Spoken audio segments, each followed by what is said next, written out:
Hello, I'm Dow Bartling, and welcome to another Dow's Weekly Digest.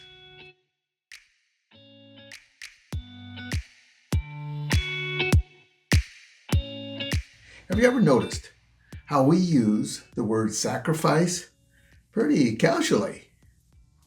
We say we sacrificed because we missed lunch, or stayed late, or had to give up a Saturday. But the men who, tied to the Declaration of Independence, they knew what sacrifice really meant. Take Elbridge Gerry. A lot of people remember his name because of the word gerrymandering, but he signed the Declaration because of deep concern for individual liberties. Kind of funny how history can remember one part of a man louder than another. Then there's John Hancock, the man with the most famous signature in America. He signed first and signed largest. Reportedly, it said that John Hancock wanted the King of England, King George, to be able to read his signature without glasses.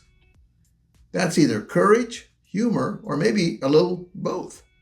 Personally, I think history tends to be made by people who have both. Thomas Jefferson drafted the Declaration at age 33. Now, working alone in a rented room with a little, let's call it a portable writing desk that still exists today, and words big enough to outlive centuries.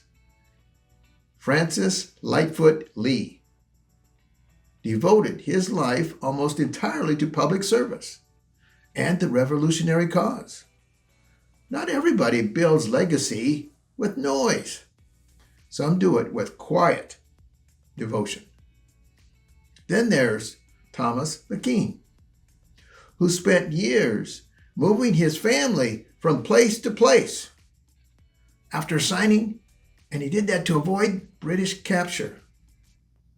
That's the part sometimes we skip over.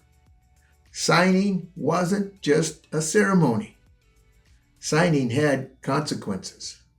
And Francis Lewis, he paid dearly.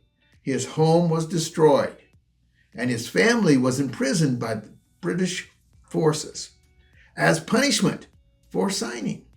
Now that is sacrifice with sharp edges. And here's something else worth remembering. A woman named Mary Catherine Goodard. Down in Baltimore, she printed the Declaration in January of 1777 with the signers' names on it, and by doing that, she put her own name and her own safety on the side of liberty. That's what hits me. These patriots didn't just believe something when it was popular. They believed it when it was expensive. And it is still that test today, isn't it? Anybody can hold a principle when it pays well. Anyone can be loyal when it feels good. Anybody can stand tall when the crowd is cheering.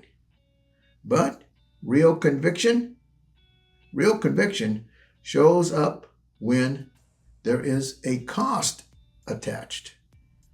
A mentor, now deceased, taught me that success, character, leadership are not one-time decisions.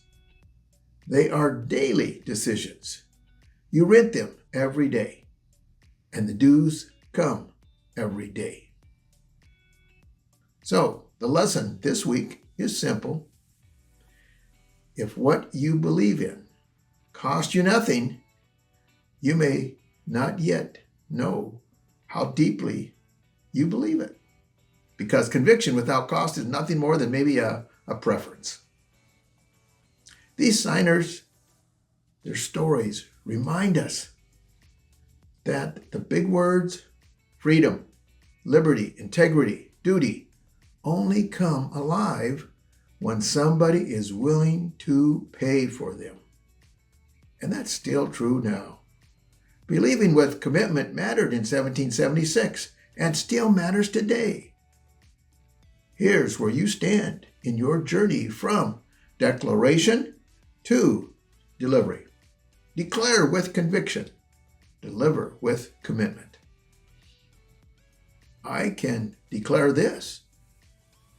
Blessed are they who ease the pain of misfortune, for they shall be called insurance agents. And they truly deliver because they are committed. You take care.